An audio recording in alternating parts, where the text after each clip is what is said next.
Mukama yeebazibwe nnyo abooluganda. Tulaba Katonda ng'atwagala nnyo era tulaba Katonda ng'ali ku luuyi lwaffe. Kubanga Mukama bw'abeera ku luuyi lwaffe, omulabe waffe y'ani? Mukama atujjidde, atujjukidde mu biseera bino ebizibu bwe biti. Katonda yennyini ayogera n'agamba mu Baruumi 8:28 nti ye byonna abikolera wamu olw'obulungi eri abo abamwagala era abo abamusinza mu mazima abamwagala. Kakati Mukama atwagala era kyova olaba nti atuyise okuva mu by'omu mirembe ekyokubiri 7:14 n'agamba nti kale abantu bange mmwe abaatumibwa erinnya lyange nabayita mu linnya lyange nabatonda nga nze ne mbatonda mu kifaananyi kyange mbaagala.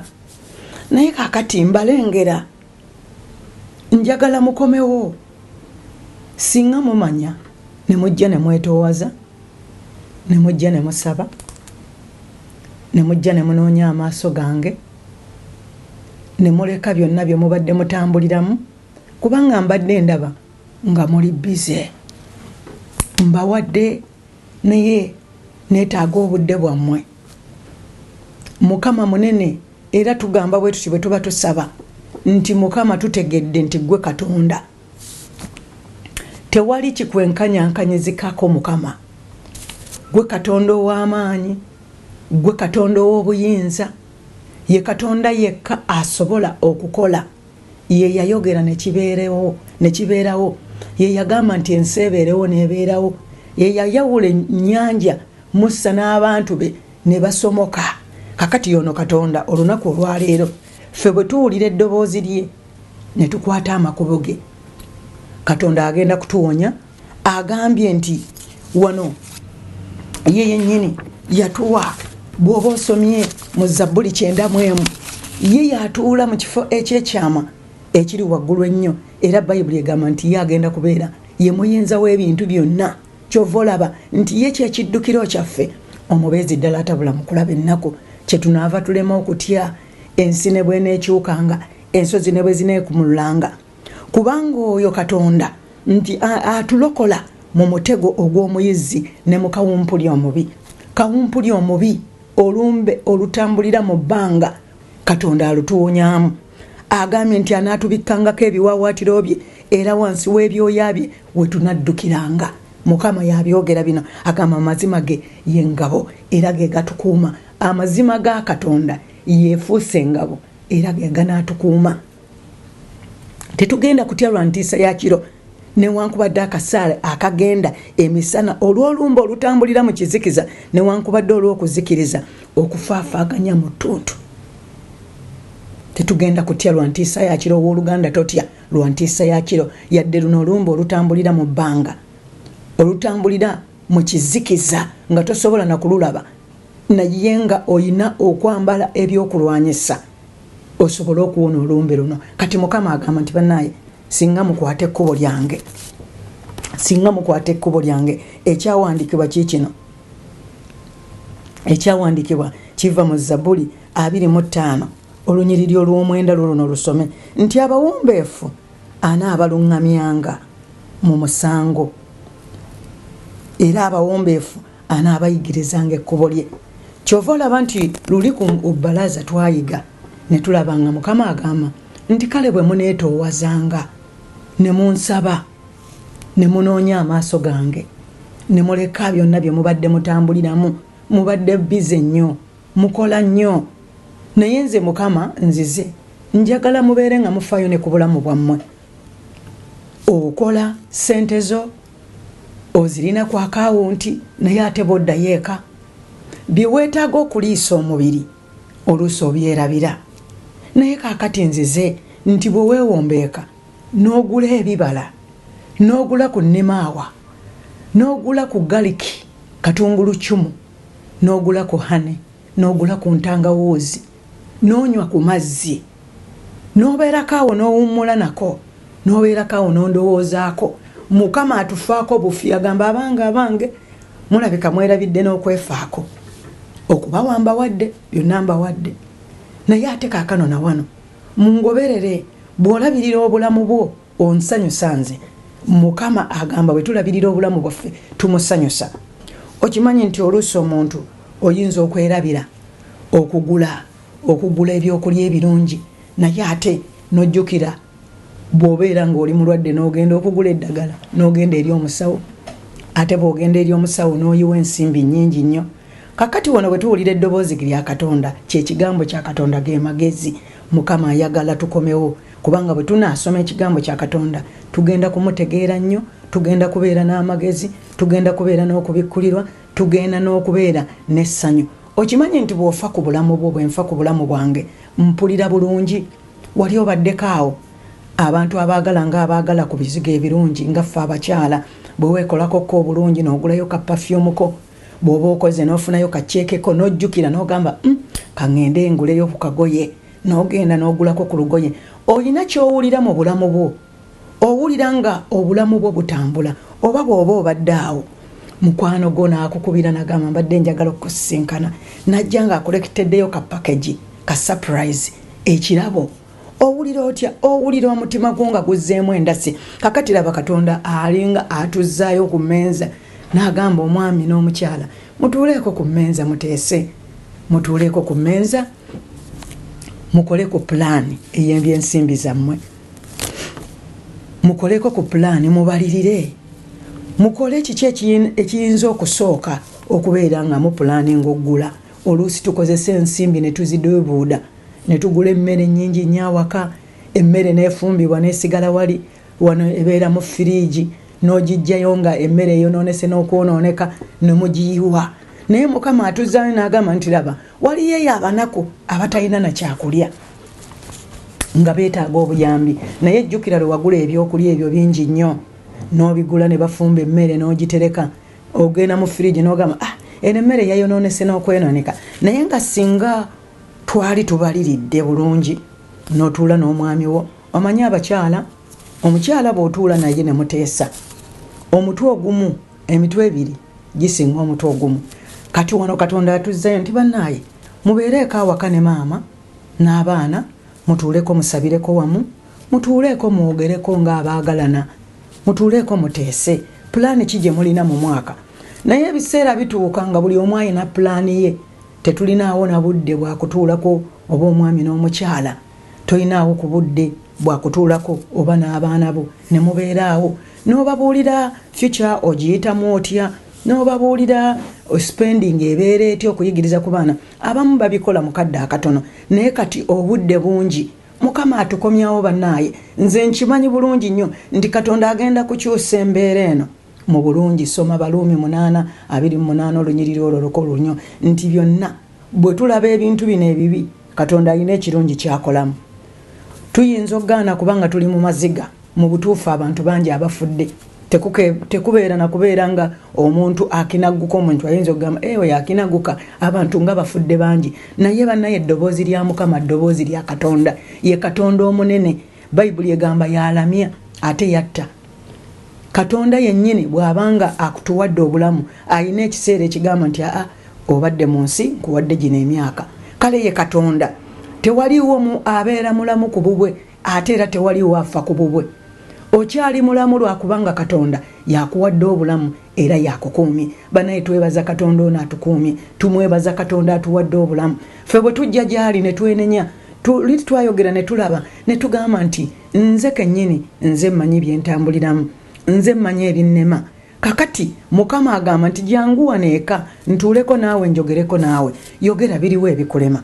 Leka tutuule, jangu nno tuteese ffenna, jangu tuwoze ffenna. Leeta ensongayo. Owooluganda tosubwa mukisa guno mu kukaaba okungi mu maziga ng'oli ku kisenge. Kikola nnyo ng'oweddemu amaanyi, oweddemu essuubi okukoowola Katonda, kubanga kyava agamba mu Zabbuli 5:15 timunkoowole nno ku lunaku olw'okulaba ennaku nange n'abayitaba nammwe munaŋŋulumiza. Agambye nti kale nga bw'oliko awaka kakati nkoowoola.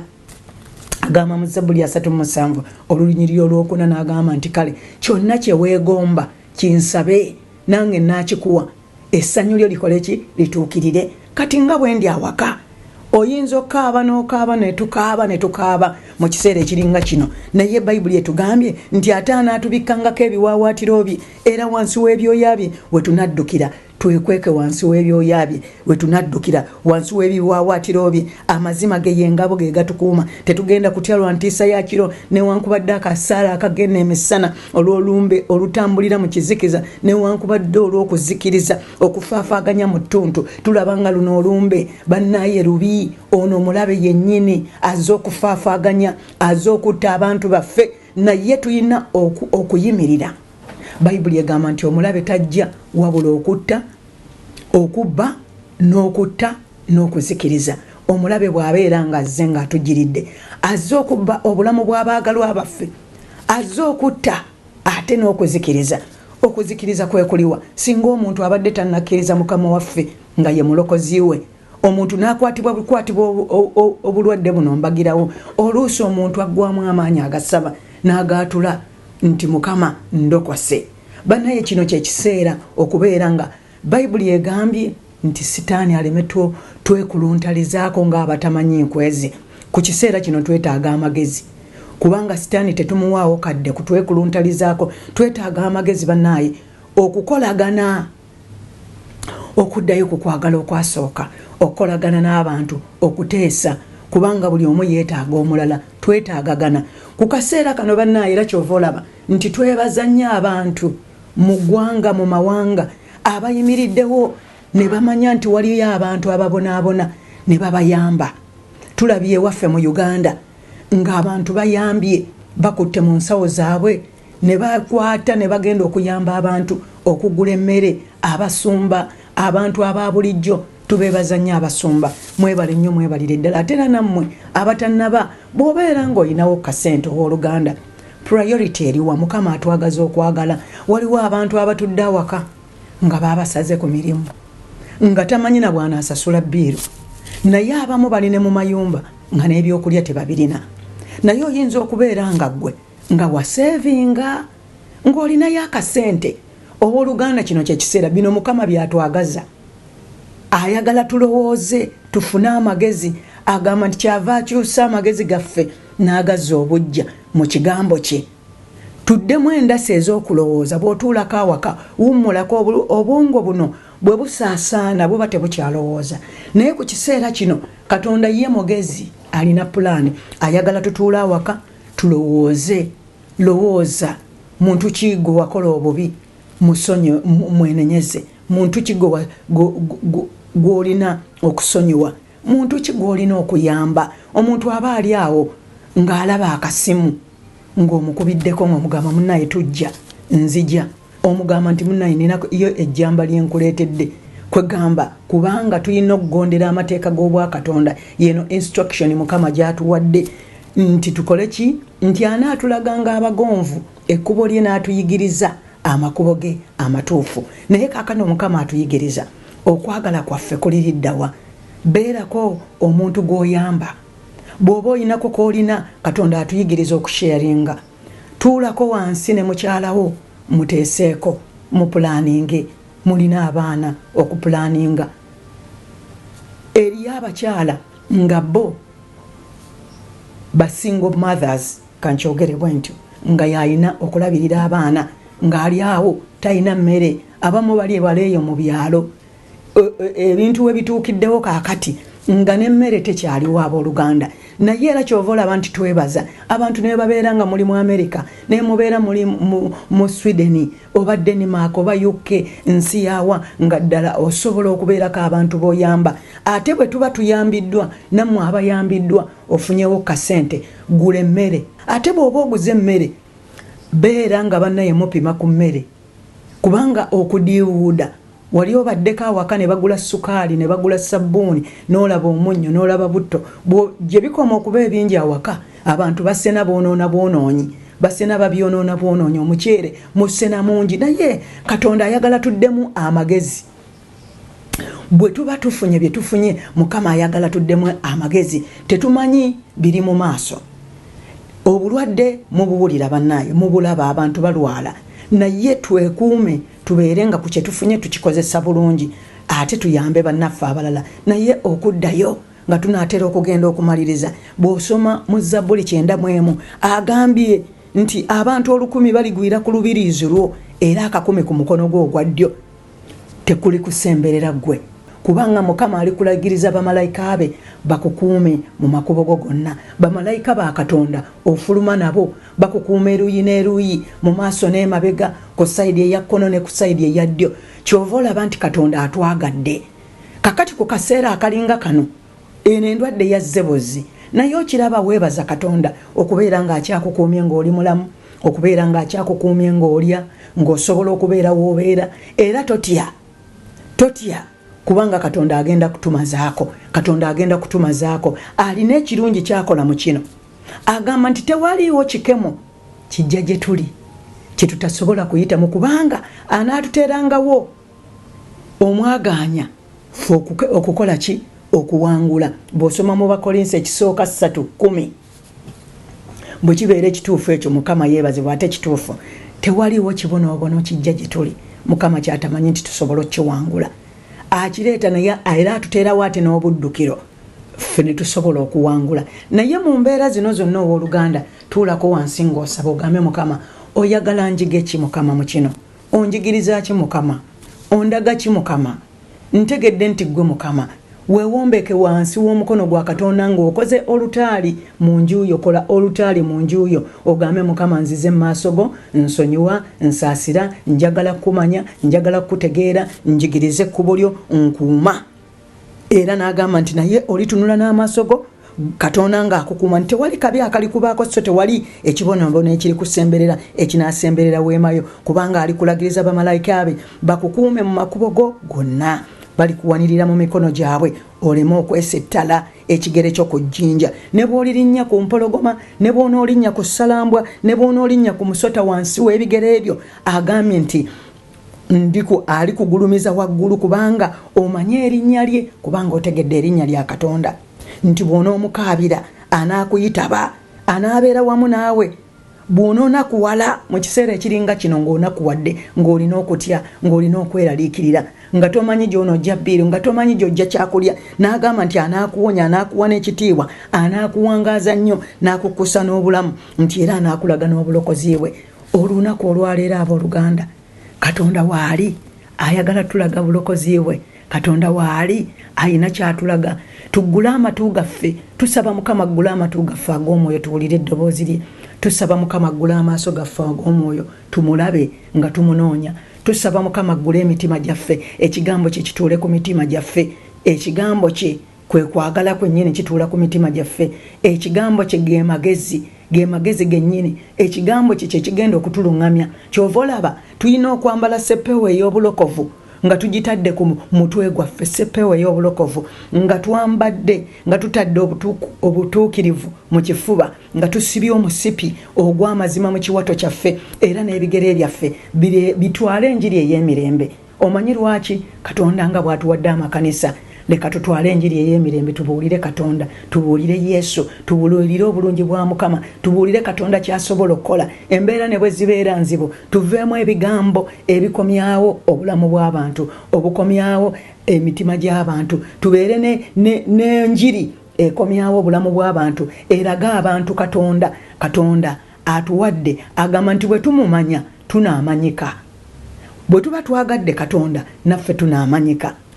Ate era bwe tubeera nga tuweereza ennyo Katonda, nti oyo aweereza ennyo Katonda asanyusa nnyo Katonda n'abantu bamusiima. Luli ekyawandiikibwa ekyo twakyogerako. Era nsaba Katonda ono abawe mwenna omukisa, kamala okubawa ekyawandiikibwa kino kyembadde ngamba wano, nti bwe twagala Katonda kubanga yatuyita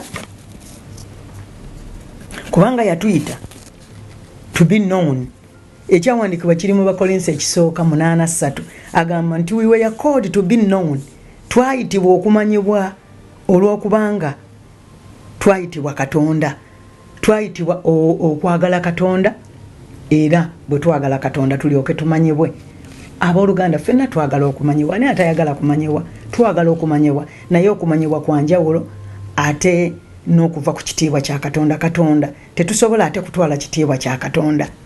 naye nga tusobola okumanyibwa mu Katonda kubanga ye atwebagala n'atukozesa. Kati bwe tujjayo enjiri ya Katonda n'ebigambo bya Katonda ne twerabirira ne twefaako, mulye bulungi mwefeeko, mulye ku bibala, lya ku doodo, lya ku greens, nywa ku mazzi bannaaye, teekawo ekicupa wali waakiri kale pima time ogambe nti every after 2 hours or 3 hours nywayo sipu y'amazzi, nywa ku mazzi. Era ojja kulaba ng'otuludde, skini ye ejja kuttulula, ojja kulaba ng'obulamu bwo buddamu endasi.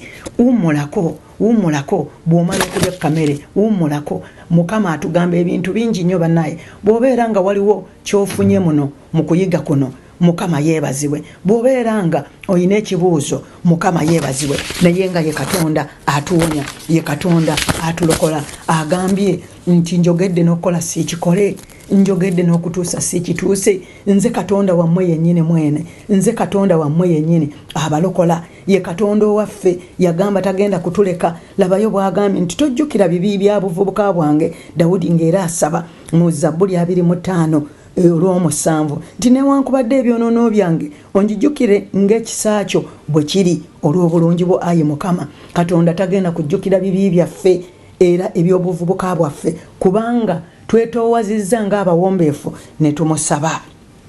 Agambye mu lunyiriri olw'ekumi olw'erinnya lyo ayi Mukama onsonyiwa obubi bwange kubanga bunene.